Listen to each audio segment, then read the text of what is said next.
Hi there, it's Debbie with the Pickin Coop Farmstead, and today I'm coming at you from my kitchen, and I'm going to can up all the leftover meat. There's a little bit of tallow, fat in there, carrots, celery, that type of things that came off of my beef bone broth. I've had it in the fridge, so now I'm going to do cold jars, cold canner, cold water, and cold lids, and we are going to pressure can up the dog food. And I'm just doing little half-pint jars because I like to mix about that much in with my dog's dry food and a little warm water.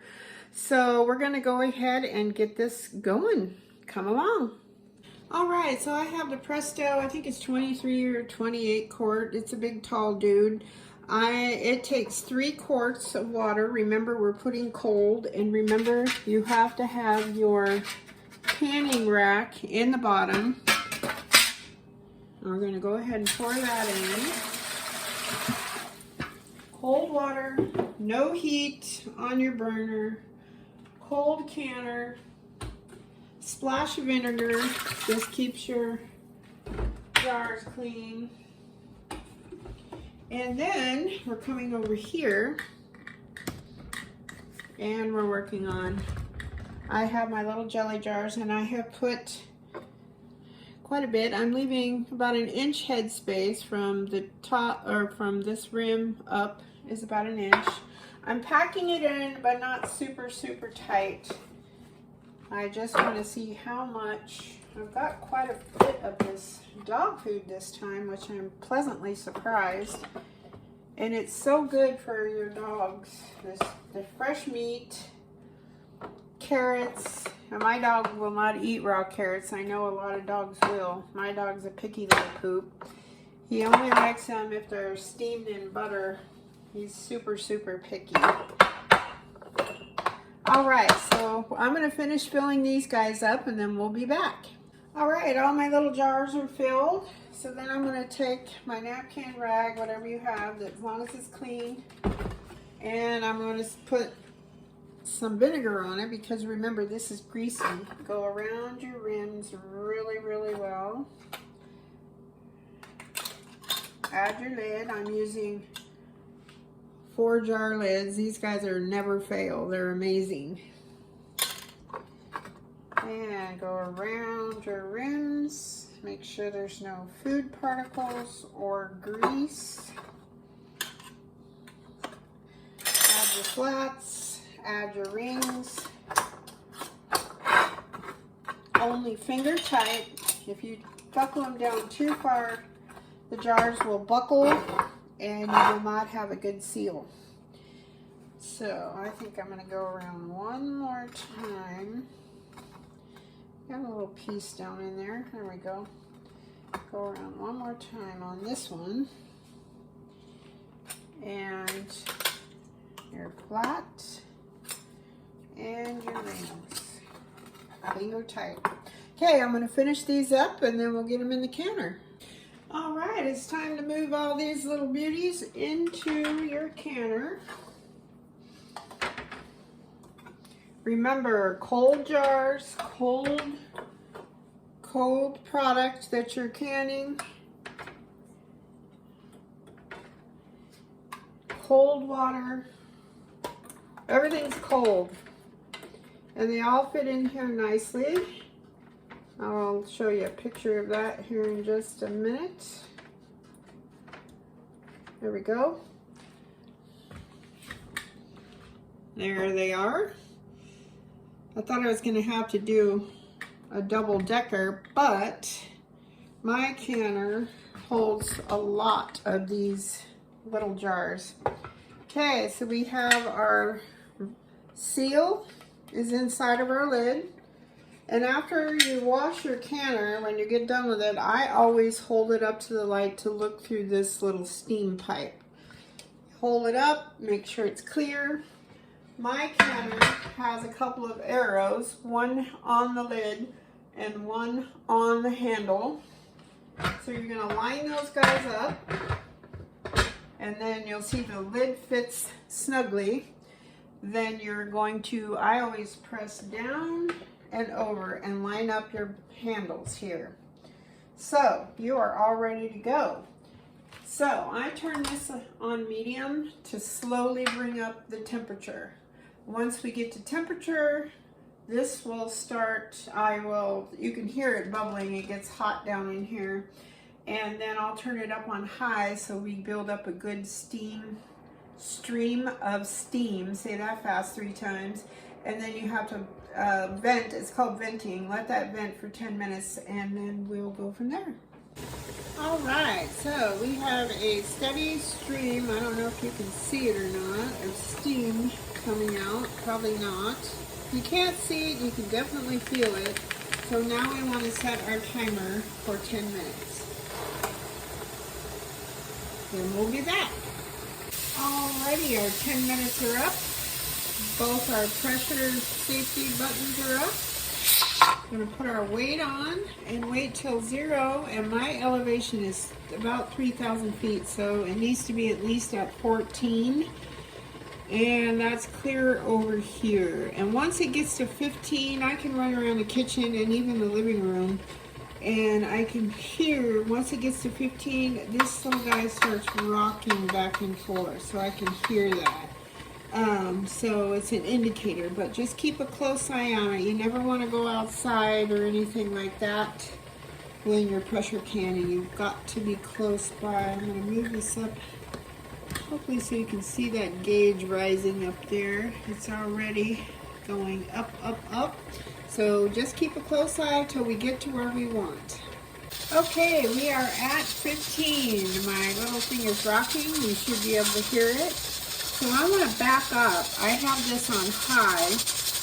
I want to back off in my particular stove. I know that I can go down to medium and even lower, but I start at medium. And then I will set my timer for 75 minutes. When you're doing half pints and pints of anything with meat in it, you need to do at least 75 minutes. Alright, the timer has gone off, 75 minutes. Remember, when you're canning meat, it's 75 minutes for pints and half pints, and it's 90 minutes for quarts. So some of you might be wanting to make dog food that has meat in it and have a big dog or more than one. So if you do quarts, it's 90 minutes, just regular meat times. So what I've done is turned it off.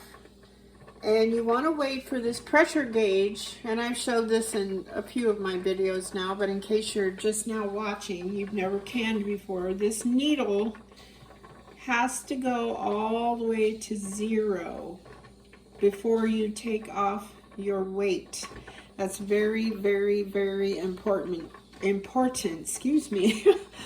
It's very important to have this thing depressurized. So you go down, down. That's how accidents happen. So do not take this off. And it takes it quite a while. You can actually move it off the burner.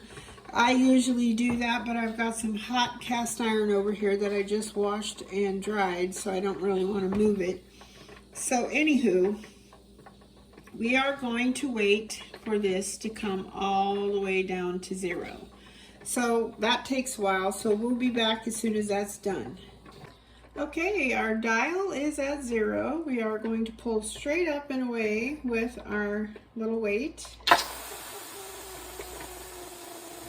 So you have to, I let it sit here for a good 10 to 15 minutes. That way you know all of the steam and pressure has been released.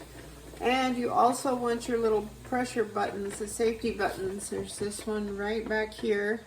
Those have to go down as well. And that tells me that all the pressure has been released out of my canner. Then it's safe to take the lid off. So we're going to wait. Well, that one went down. This one will go down, but I'm going to wait a few more minutes. Alright guys, so this is really important. When you take this lid off, there's still going to be a certain amount of steam that's going to come up. So you're going to line up your arrows if you have the Presto. That way it allows you to take the lid off. The gauge is going to come towards you. So the bottom underneath of the lid is going to be facing away from you. So that way any escaping steam, and I have burnt the tar out of my arm doing this. So you lift up and away. There's still a lot of steam, as you can actually even see it on the camera. And I kind of jiggle this hot water off of the lid. I have a towel that you can't see this off screen that I set that on. All right, so now we have our beautiful jars of dog food. And some people let this sit for a few minutes. The other day, what was I canning? I did it on film, I can't remember. It was, oh, the beef bone broth. And the jars were hissing, which are whistling almost, and I have really never heard that before, so I left them in there for a while. So right now I'm going to take them out, and I have they're already starting to ping, which is awesome. I'm going to lift this up just a hair. I'm going to grab these with my jar lifter. Rubber side grabs the jar, black side is your handle. Be careful you don't stick your arm on the edge of your pan. All these tips I'm giving you are from experience. Now your jars are going to be bubbling, which, let's see if you can get a close-up of that. That is totally normal. So you're going to set them out on your towel or your little dish drainer pad from the Dollar Tree like I have.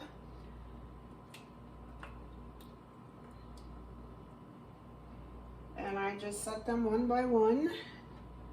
Try not to let them be touching. I like to have airflow in between my jars. This is going to be for one happy dog.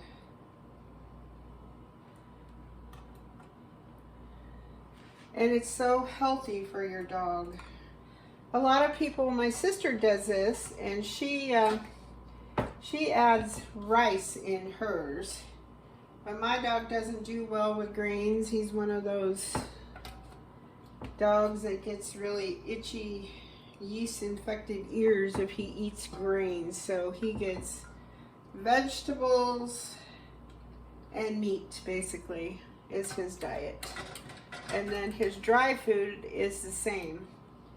It is vegetables and meat, just in case you were wondering. All right, so now let's bring you a little closer over to the jars. These guys are going to sit here, and they're going to cool for anywhere from 16 to 24 hours. I like to do 24, so I just carefully slide this guy away from my stove, out of my way, and then I let them sit there for 24 hours, and then tomorrow I'm going to take the rings off. I'm going to make sure that each one of these little buttons that are on these flats, there goes a pop, that means it sucked it in. Make sure they're down, and I just kind of tap the tops of them. This is after you've taken your rings off. And then I grab the jar by the flats, and I kind of do this, and I want to make sure that they're on there properly. Then I take them over to my sink, and I put a little bit of Dawn dish soap on a sponge, and I scrub the jars top and all around the whole jar, and then rinse them, and then set them on a towel to dry. And once they're dry, I go ahead and put a date, and then I'll put dog food on there, and then they're done for storage. So easy peasy, anybody can do this. I always say, if I can do it, a monkey can do it. It's super, super easy. If you don't have a canner at all, I would recommend investing in a pressure canner. A pressure canner you can use, of course, as a pressure canner. You can also use it as a water bath canner. You just fill it up with water and do like you would a water bath canner, and you can even use it as a steam canner, which is pretty awesome. I've done that too. So you can look all those things up on the internet, but if you're going to invest in one type of canner, I would get the pressure canner. The pressure canner, I think, is the most expensive, but you avoid all those other canners that you don't need them unless you're doing mass quantities at a time. Buy 2 pressure canners. You know, it's easy. Get one now and then get one next year, or wait till the off canning season. They probably go on sale. You know, those are good things to watch out for. Those are the only tips that I can give you as far as purchasing a canner, because I've started out with a water bath canner. Then I purchased my pressure canner, and I was so scared I didn't even take the darn thing out of the box for probably 4 or 5 years. And you probably heard this story before, I've told. And I made my poor mom come up here because I don't know why, I guess as a safety blanket or whatever. And she says, you know, I don't know what you want me to do if it does blow up. And I started laughing. I said, well, you're just here for moral support. And it'd been a long time since she'd pressure canned anything, so. But she was here for moral support. I felt better. I felt like a silly nitwit afterwards because it was so easy. You just follow the directions. If you follow the directions, you can't screw up. I mean, it's super easy. So anyways, I will sign off now. So I hope you're having a great day. I hope the sun is shining where you are. And thank you for subscribing, watching, and commenting and sharing all of my videos. Thank you very much and have a great day. Bye-bye.